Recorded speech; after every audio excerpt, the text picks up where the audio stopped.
The 2000s ushered in an era of remaking all of the classic horror films that we know and love.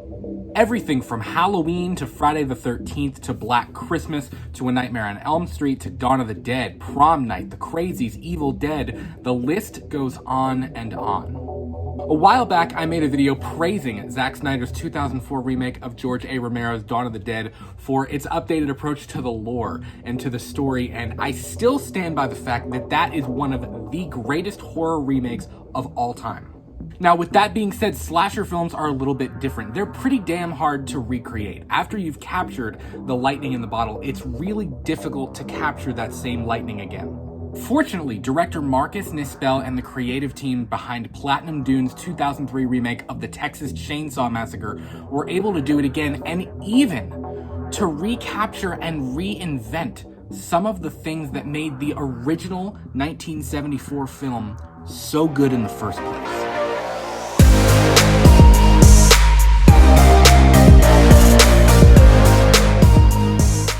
Tobe Hooper's 1974 classic, The Texas Chainsaw Massacre, redefined the horror genre. It was able to deliver on a vast majority of social themes while telling a brutal, disgustingly bizarre story.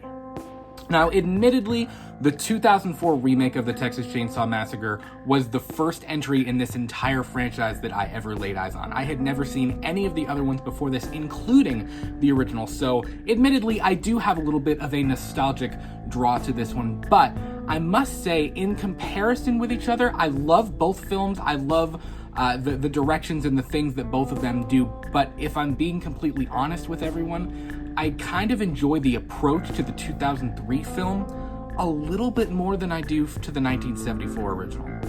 The DVD set that unfolds like the blade of the chainsaw was one of the first pieces of physical media in my horror collection as a kid. I mean, I wore that thing out, and I've always found it to be a little bit more disturbing and a little bit scarier than the original film because things are kind of developed a little bit differently. We kind of get to see a little bit more of the bigger picture of what's happening here, and there's just something about the approach to the Hewitt family and to kind of this reinvention of what that original story was that makes it a little bit bolder for me and a little bit more disturbing. And it's still a really good retelling of the story from 1974, but there's just something about the 2003 remake that has always really appealed to me. It is a creepy, solid retelling of that original story. Just out of sheer curiosity, I decided to look at a couple of reviews for the 2003 film, which I typically never do because I like to form my own opinions about movies, but I was pretty shocked to see the amount of people that have a real strong distaste for this movie. And I had been thinking about rewatching it for a while. It's the hot summer months. I was reading the reviews on it, and it had been a long time since I've revisited the 2003 film anyways. I've always found this film particularly unsettling due to the dynamic of the Hewitt family. You get the sense that whether they're at the house or not, everybody in this town is somehow connected to this family and to what is going on, and it makes for such a creepy backdrop for this story to take place. Much like Zack Snyder's 2004 remake of Dawn of the Dead, I appreciate the change-up in the characters and their dynamic with each other. The dynamic between the family and the original is very clear. Drayton is definitely the one in charge. He's the alpha male. The hitchhiker is the rabid dog, the unpredictable one, and Leatherface is very clearly mistreated, yet he is brutally defensive of his family. And we know that because even after we've seen him do the worst kinds of things, he cowers in the presence of the other two. He has that moment in the kitchen where he himself looks like he's overwhelmed and he's scared of what's going on, almost like a little kid that's just reacting to things without really thinking or processing what's going on. Now that makes it all the more jarring when you're watching him hang people on hooks and chainsaw people in half, but you can see that he is treated like the outcast. He's the one who doesn't really belong. He's the different one, but at the end of the day, all he wants to do is do right by his family. In the 2003 remake, Leatherface is not the bully brother. He's brutal and he's strong. You do not mess with him.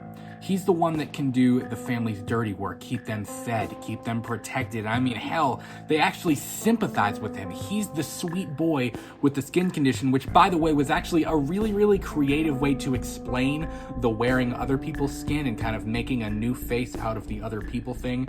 But at the end of the day, Tommy, as they call him, is the one that protects them. He provides for the family.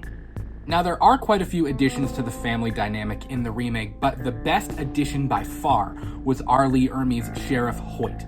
He's such a great character actor, and he really added a whole lot to the movie, and I don't think that it would have been nearly as strong without his character in it. He's a sadistic maniac. I mean, it's not enough for him to abuse and harm people, but he's got to mentally torture you too. I think back to the scene where he forces Morgan to reenact what happened to the hitchhiker at the beginning of the film. He's overly crass. He kind of takes on that Drayton role in the remake, but he's far more brutal and destructive than Drayton was in the original film. And the family is loyal to each other above all else. I mean, even if Erin and her friends were able to make it a couple miles down the road, who's to say that the people they find aren't in on it too? Like the two ladies that she finds in the trailer after the chase scene with Leatherface. I mean, everybody's in on it. You can't escape it. The lady at the gas station, the grandmother, Leatherface's mother. Everyone is in on it, and no matter what you do or where you go, you are outnumbered, and they are already 5 steps ahead of you. And that right there is what I find scarier about the 2003 remake than the 1974 original. It's arguably the best thing about the 2003 remake. You also get the idea that they've been at this for a while now in those isolated shots of Leatherface's basement and the various pieces of clothing lying around the house, the cars out in the field by the old Crawford Mill. You see things that used to belong to other people, cars, body parts, clothing, possessions. I mean, this isn't something that just started recently. I very much appreciate the fact that rather than trying to capture the same magic as Tobe Hooper's 1974 original, they tried to tell their own story. Now, it's linked to that original story. It's set kind of within the same boundaries, and the same types of things are going on, but it's its own thing. It's not a beat-by-beat remake of the original film.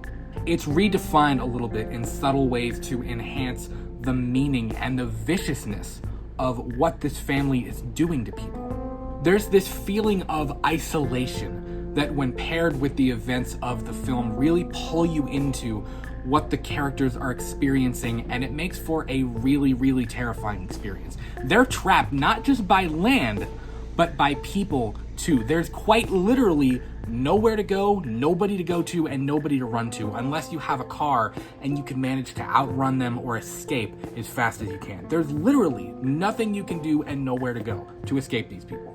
Now, some may argue that the 2003 film relies on its brutality a little too much and it doesn't have quite as much plot or substance, but I would disagree with that. At its core, the remake is a dark, gritty nightmare that you get to watch unfold through the screen. Much like the original, there's a sense of this dread that just washes over you through the scenery and through the weird, bizarre setting and the things that are going on inside of this house. I mean, Leatherface's lair, the basement, is almost like its own character in and of itself. It's so jarring and so gross looking that it's almost like the scenery speaks for itself. I mean, every single shot tells a story of what these sadistic freaks have done and what is going to happen to Erin and to her friends if they don't manage to escape it. Now, much like Sally Hardesty in the original film, Erin does show that final girl strength that we all know and love, but oddly enough, I kind of prefer Erin's character to Sally's. Horror fans, don't hate me for that one. Sally does show strength at times, but she's often so terrified and so in shock of the situation that she's completely helpless. And it isn't really until she gets that final shot to escape at the dinner table, to jump out the window and to save herself, that she really even takes control of the situation. And honestly, if that truck hadn't showed up after the death of the hitchhiker, I really don't know if Sally would have survived. Erin, on the other hand, never stopped fighting. She was the first person to doubt Uncle Monty, the guy in the wheelchair, from the very beginning. She was the first person to challenge the cops. She was the first person out there looking for Kemper and then looking for Andy. She battled Leatherface. I mean, she kept everybody fighting until they took their final breath. I mean, come on, when she found Morgan with the hole in his back sitting in a putrid bathtub, she had to have known that he wasn't going to make it, yet she tried anyways. That is strength. That's perseverance. That's what a final girl does. And she fought back against Leatherface in the slaughterhouse, running from him. She never stopped fighting. And after everything that had just taken place, she had the balls to put the pig in the locker to distract Leatherface, and she cut his arm off. I love the fact that Erin gets a little bit of revenge at the end of the film. She cuts off Leatherface's arm. She takes the baby to try to give it a better life that she knows does not belong to the Hewitt family. She steals the car. She runs over Sheriff Hoyt. I mean, she gets a little bit of payback, even just a little bit. And that's still really nice to see for her, even though there are still members of the family that are still alive. If you go back and listen to the audio essays in the special features, Scott Kozar, the writer of the film, mentions that their anchor, their hook into retelling this particular story revolved around that black and white police footage that opens and closes the film during and after John Larroquette's beautiful narration. It's this idea that the police in Texas royally screwed up, and because of that new piece of evidence, Erin finally gets to come forward with even more information. The narration explains that the scene of the crime was never properly secured by the Travis County Police Department after the events of the film, and that Leatherface did end up escaping. And it begins and ends with that anchor, and I think that was such an effective creative choice on their part. The final line of the film, "The case today still remains open," makes you, as the viewer, wonder what happened to Leatherface and to the rest of the Hewitt family, to all of these remaining members. Where are they? And it's the same technique that John Carpenter used at the end of Halloween from 1978, where you hear Michael breathing after Loomis looks over the balcony and he's gone, and you just hear him, and you see all of the interiors of the locations where we've been throughout the night in the film.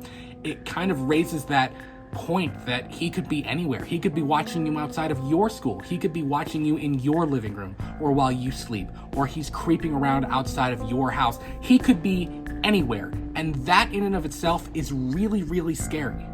At the end of the day, while the 2003 remake didn't drastically alter the horror genre, it did usher in that new era of remaking all of the classic horror films that we know and love, while offering up a really brutal, visceral retelling of one of the most bizarre movies in the annals of American history.